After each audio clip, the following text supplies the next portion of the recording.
Miss Raisa May Dizon, abay, ito na yung labanan ng puso, no? Kasi bakit nga ba biglang naging crush ng bayan itong si Miss Raisa at bakod na bakod ni Bimby Aquino ngayon. So, iyan ang ating bubusisain dito po sa ating report dahil ang dami pong mga nagpo-post na sobrang crush nila si Raisa May. So, yun ang ating pag-uusapan. Meron na pong parang matindi na yung competition, no? Kailangan ng magmadali ni Bimby at bakuran si Raisa dahil dito. So, bago yan, of course, if you haven't subscribed yet to my YouTube channel, please don't forget to like, share, and subscribe at i-hit mo na rin ang notification bell for more showbiz updates. So meron pong mga post dito po sa Twitter na dating ex na dating Twitter. Sabi niya dito, may grandson. Ito yung grandson niya, no? Finding Raisa nakalagay. Tapos parang medyo Korean vibe yung mukha. My grandson admire Raisa May Dizon so much. He hopes to find someone like Raisa someday because he sees her as a kind, talented, and inspiring. That's why he call it Finding Raisa. Crush ng bayan si Raisa. So ganyan yung mga nakikita compose. Grabe na to. Grabe na yung vibe na narating nitong si Raisa May. At kaya naman pala itong si Mr. Bimby Aquino is kailangan talaga niyang bakuran at talagang kailangan niya nang madaliin.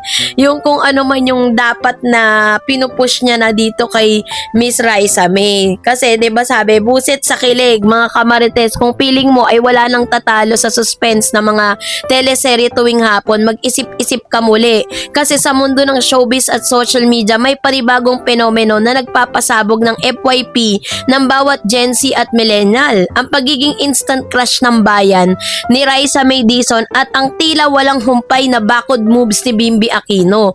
Dati-rati kasi nakikita lang natin si Raisa bilang isang cute na aling Raisa or aling maliit ng Itbulaga. Pero simula nang maging visible at vocal si Bimby sa kanyang paghanga at pag-aalaga kay Raisa, biglang nag-shift ang perspective ng buong bansa. Biglang na-realize ang madlang people, hey, maganda, witty at sobrang attractive pala talaga ni Raisa. So dahil dito dumami ang sinasabing karibal o admirer, kaya naman si Bim ay hindi na magdadalawang isip na bakuran, no? Bakod if you must, sabi nga. So meron tayong mga breakdowns in social psychology of attraction at hot Gen Z analysis sa trending triangle na bakuran phenomenon na ito. Ano nga ba ito? Bakit biglang naging crush ng bayan si Raisa May? Bakit may Finding Raisa na mga post? Bakit ganun na lang katindi at ka-viral ang isang Raisa? Maging yung kanya mga videos, 'di ba, nung maliit pa siya, binabalik at binabalik ngayon. Pati po yung viral na pagsayaw niya, Teach Me How to Dagi, talagang usap-usapan at ang dami pong gumagaya sa viral trend na yon. Hindi naman bago na maganda at talented si Raisa May Dizon, pero bakit tila nagkaroon ng Raisa May glow up and craze era kasabay ng paglitaw ni Bimby Aquino? Kasi kung titignan natin sa pre-Bimby era, cute at witty na Itbulaga baby. And then the Bimby effect, public praise, high profile attention, and soft gesture. Netizen realization, glow up icon, ang ganda at attractive pala talaga ni Raisa. So kung titignan natin, nagsimula din kasi ang lahat, parang very timing na nag-viral yung kanyang interview with Miss Tony Talks, diba? If you remember, ilang milyon ang nanood kay Raisa sa pagkakataon na yon. At nakita nila si Raisa na isa sa mga priority po niya is maranasan ng mga magulang niya yung sarap ng buhay, yung ganda ng buhay, at pinatunayan niya yon sa paglipas ng panahon. Kasi sabi niya, gugustuhin niyang unahin muna yung kaligayahan ng kanyang magulang kaysa sa kanyang sarili. Kasi alam niya na patanda na, no? Palipas na yung kanyang mga magulang. Siya, bata pa siya. Pwede niya pang maranasan yung sarap ng buhay. Yun mismo ang isa sa mga dahilan kung bakit si Raisa May Dizon ay certified crush ng bayan with ultimate suitors admirer.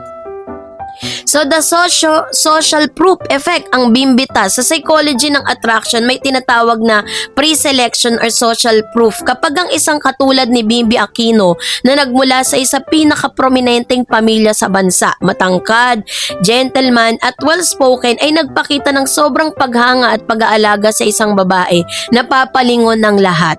Na-realize ang netizen na ang charisma ni Raisa hindi lang pang comedy, ito'y pang main character sa isang isang romcom. Genuine glow up at confidence kasabay ng kanyang paglaki, nag-evolve din kasi yung style, passion at overall vibe ni Raisa.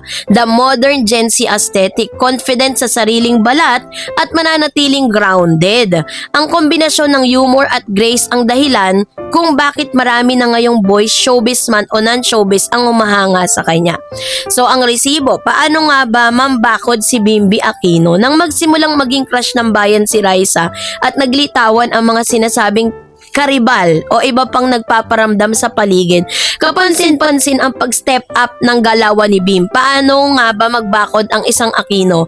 Constant proximity or lagi siyang nandun mula sa guesting, bonding moments hanggang sa mga behind the scenes sa mga show. Tiniyak ni Bimby na nandun siya para maging anchor o kasama ni Raisa.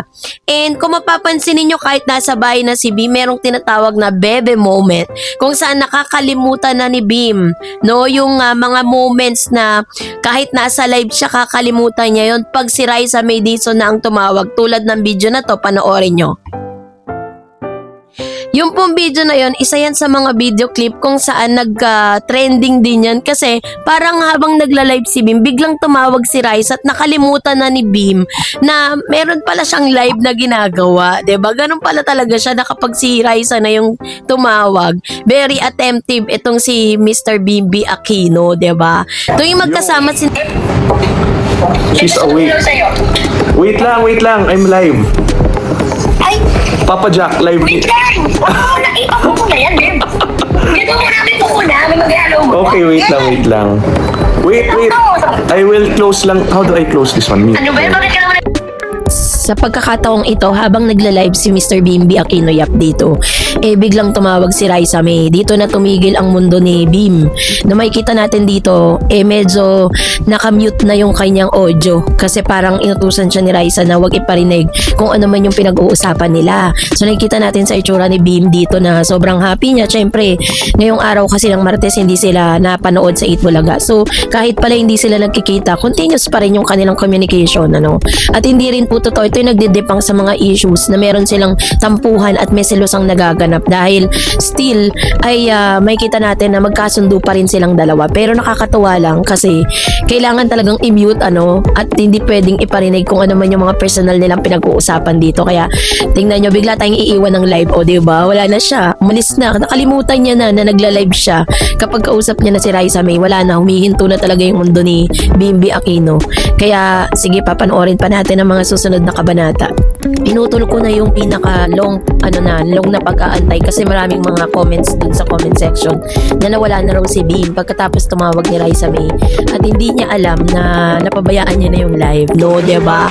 So yung magkasama si na Raisa lang ang pansin ni Bim. Public act of service mula sa pamimili ng damit, pagbibit ng mga gamit hanggang sa pagiging sentimental sa mga regalo at pangako. Pinaramdam lang naman ni Bimby na lahat ng pribileyo ang makasama si Raisa. Gen Z Dictionary. Check. Mambakod is a verb. Ang pagpapakita ng malinaw at hindi matatawarang presensya sa paligid ng taong gusto mo para ipahiwatig sa iba na nandito na ako, wag nyo na siyang subukang bakuran. Diba? Parang ganon Kung itatranslate natin yung mga galawan ni Bimby, diba? And comparative matrix, casual friends versus bakod mode para mas maintindihan natin kung bakit nagwawala sa kilig ang netizen. Pag ikukumpara natin kasing ordinaryong pagkakaibigan sa protective bakod mode na nakikita kay Bimby, yung kanyang behavior just a casual friend. Bimby bakod mode, reaction to admirer, hinahayaan lang o nakikita ng asaran ng iba, nagiging mas attentive, tumatabi agad, nagpapakita ng extra care, public gesture, normal na hi at bye, high tire gesture, shopping treats. Yun yung mga bagay na yung body language distance nila, open to group, 'di ba? Dynamics, lean in, physical proximity, shielding yung energy sa matataong lugar vibes, 'di ba? Yun yung aura ng pinapakita nila, yung protective male lead energy ni Bim, 'di ba? So what is my hot take and point of view? Bakit perfect match ang dynamic nila, 'di ba?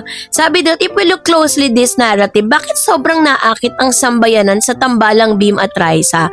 The modern fairy tale twist. Hindi ito ang typical na boy meets girl. Dynamic ito ng dalawang taong lumaki sa harap ng publiko ngayon ay nagpapakita ng mataas na respeto at tamis sa isa't isa. Healthy competition. Ang paglitaw ng iba pang humahanga kay Raisa ay magandang paalaala sa lahat na si Raisa ay isang high-value women na karapat dapat ipaglaban at alagaan. So, ano nga ba yung gentle standard? Ipinapakita ni Bim kung paano dapat tratuhin ng isang lalaki ang isang babae. May galang, may effort at walang hiyahiyang pinapakita ang pagpapahalaga. What's the bottom line? Ang crush ng bayan man si Raisa May Dizon at gaano man karami ang magtangkang humabol. Malinaw ang mensahe sa mga nakakakitang matibay ang bakod kapag si Bimbi Aquino ang nakatayo, kilig man ito o na magpapatuloy sa totoong romcom ang mananatiling pinakamagandang friendship na dekada. Certified hit ang kanilang tambalan sa puso ng bawat Pilipino. And that's it for today. For more videos and updates, please don't forget to like and subscribe, and please don't forget to follow my Facebook page, Dar Eds TV and Dar Eds channel. God bless everyone.